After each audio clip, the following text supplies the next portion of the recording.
So Amir Khan has announced that he'll be fighting Manny Pacquiao in Saudi Arabia on November 8th. But Willie, this is the battle camp. Please hit the subscribe button. You'll find it in the bottom right hand corner of your screen. So I was watching a Boxing Social interview earlier on today where Amir Khan made the shock announcement that he'll be fighting Manny Pacquiao on November 8th in Saudi Arabia.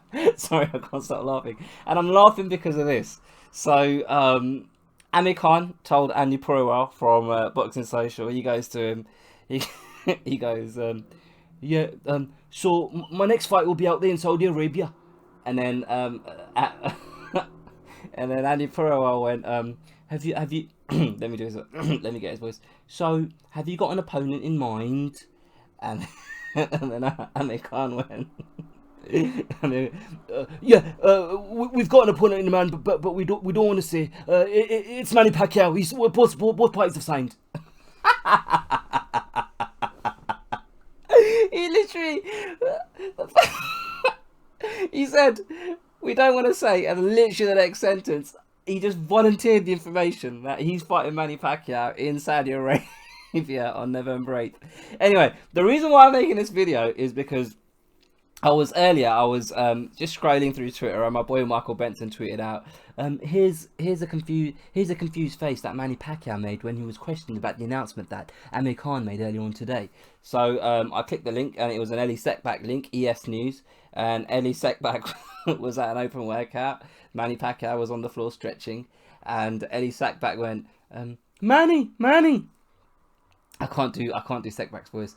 Have you heard the news? Amir Khan made the announcement that you're going to be fighting him in Saudi Arabia on November 8th. And then Manny Pacquiao made the most confused, perplexed, bemused face that I've ever seen. And his response was, maybe it's a second Manny Pacquiao. Basically saying that there's a doppelganger out there. And so, yeah, the reason I'm making this video is, if you add the way the announcement was made to Manny Pacquiao's reaction to hearing about the news or the announcement from Ellie Seckbach, what conclusion I came to is the announcement that Amir Khan made is a load of bollocks, and it just doesn't make sense to me. Now, here's how or why it might be true, and the fight might be happening in Saudi Arabia. So, in my mind, and what the general consensus is out there, you got Manny Pacquiao fighting Keith Thurman, and then you got Errol Spence fighting Porter, and it seems like the winner of both of those fights will fight each other. Now, if Manny Pacquiao loses, perhaps there's an agreement in place saying that, all right, if he loses in November, he'll go to Saudi Arabia and fight Amir Khan for a shitload of money. But Amir Khan can't now stand there today and say, yeah, I'm going to fight Manny Pacquiao, but only if he loses. There's an agreement in place. If he loses, he's fighting me next. That's not the best way to start the build-up of a fight.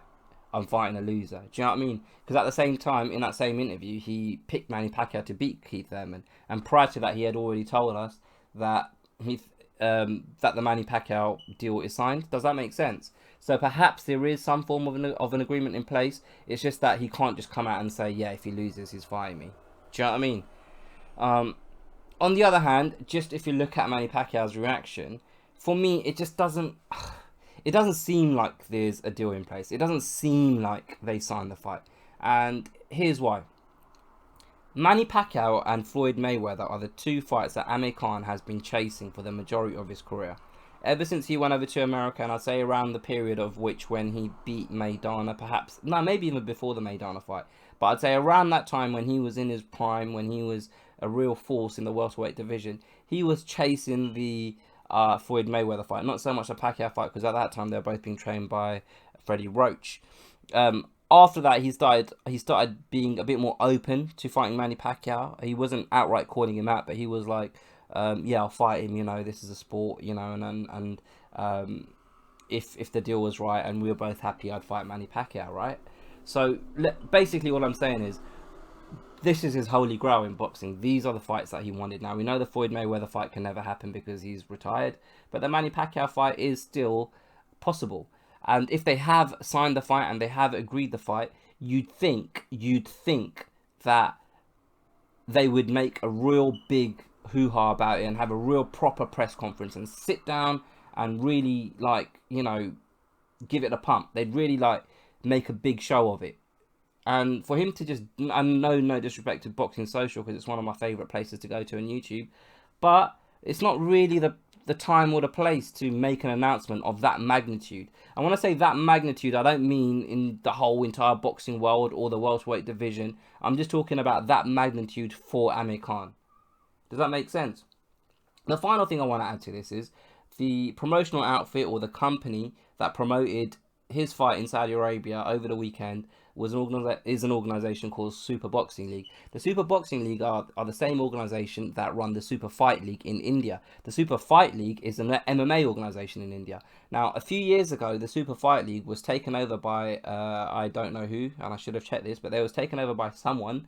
And at that point, that person had Amir Khan do a lot of media for them, person or company. They had Amir Khan do a lot of media for them, because I remember Amir Khan came on the Ariel Helwani show, the MMA Hour, to basically say, yeah, I'm a part owner of the Super Fight League, and this is what we're going to be doing different. Watch out, guys, they're going to be the next big thing in MMA. Obviously, that didn't come to fruition. It didn't really work out.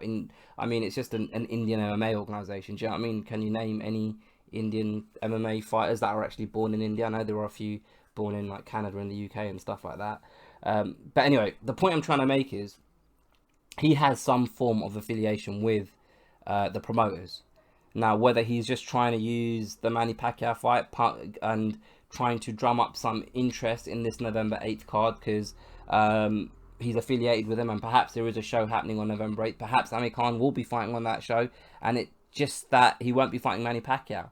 Do you know what I mean? Maybe he's trying to gather some interest in that card on November 8th by saying he's fighting Manny Pacquiao, even though it's not signed. I don't know, man. I don't know. I'm just trying to give you guys a potential reason as to why he made an announcement of a fight that hasn't been signed yet. Like, there's no logic behind it. Like, when Deontay Wilder made the announcement that he's fighting Luis Ortiz and that he's fighting Tyson Fury during the fight week of Anthony Joshua, I could see the logic behind it. He was trying to, grab some of the limelight away from Anthony Joshua. But what is Amir Khan? Like, what is his end goal in doing this? I don't know. And neither do you. I don't know. Like, it's hard to tell what the fuck goes through his head half the time. But that's Amir Khan, and that's why you either love him or you hate him. Let me know what you guys think. Put your comments below. Don't be scared to hit the like button. Please share this with a friend if you've enjoyed it. And obviously hit the subscribe button if you haven't already. I'll get you guys on the next one.